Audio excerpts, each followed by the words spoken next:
Hello বন্ধুরা, তোমরা সবাই কেমন আছো? আশা করছি সবাই ভীষণ ভালো আছো। আমরাও বেশ আছি। চলে আসলাম বাবার বাড়ি। আম রবিবারে পেড়ে রেখেছিল, তো কিছু কিছু আম পেকে গেছে। আর এদিকে না শিলিগুড়ির সাইডে আম গাছগুলোতে খুব পোকা হয়, কেন জানি না।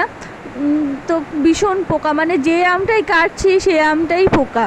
তো বেছে বেছে আমগুলো কেটে নিলাম। কেটে চলো ভাবলাম আজকে একটু আম মাখা খাই। এই আধা পাকা আমগুলো মাখা খেতে ভীষণ ভালো লাগে, তোমরা বাড়িতে খেও। তবে কাসন্দ ছিল না, আমি অল্প লঙ্কার গুঁড়ো, লবণ, চিনিও দিয়েছিলাম অল্প, কারণ আমগুলো না টক টক ছিল ভীষণ।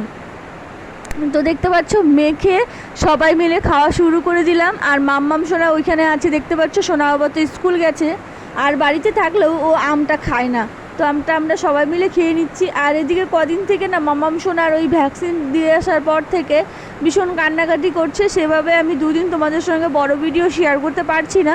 তো ভাবলাম একদম বন্ধ রাখার থেকে ছোটোখাটো ভিডিও বানিয়ে তোমাদের সঙ্গে শেয়ার করি। তো তোমরা এই বড় ভিডিও পেয়ে যাবে আশা করি আর এক দুদিনের মধ্যেই। আর আমি হাত ধুতে গিয়েছিলাম, আর এখানে দেখতে পাচ্ছ মাম্মাম সোনা ভাস্তা নিয়ে এখানে নাচ করছে, আর এখানে টমিও বসে আছে।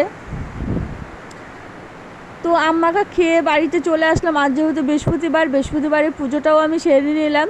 তো দেখতে পাচ্ছ আমার পুজো কমপ্লিট হয়ে গেছে, তুলসী মঞ্চে জলও দিয়ে নিয়েছি।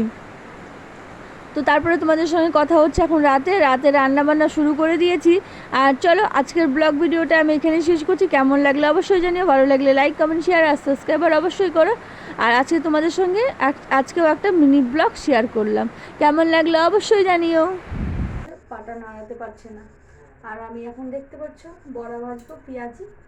তো তোমাদের দাদাভাইকে এখন খেতে দিয়ে দেবো, আর আমিও খেয়ে নেব। আর মাম্মাম শোনার না পাটা আজকে ভীষণ ব্যথা করছে। তো জ্বর আসেনি, তো বলেছিল জ্বর আসতে পারে, তবে জ্বরটা আসেনি। আর এখানে দেখতে পাচ্ছ আমি বড়া ভাজছি, এই দেখতে পাচ্ছ পেঁয়াজে। তো চলো তাড়াতাড়ি করে ভেজে নিই।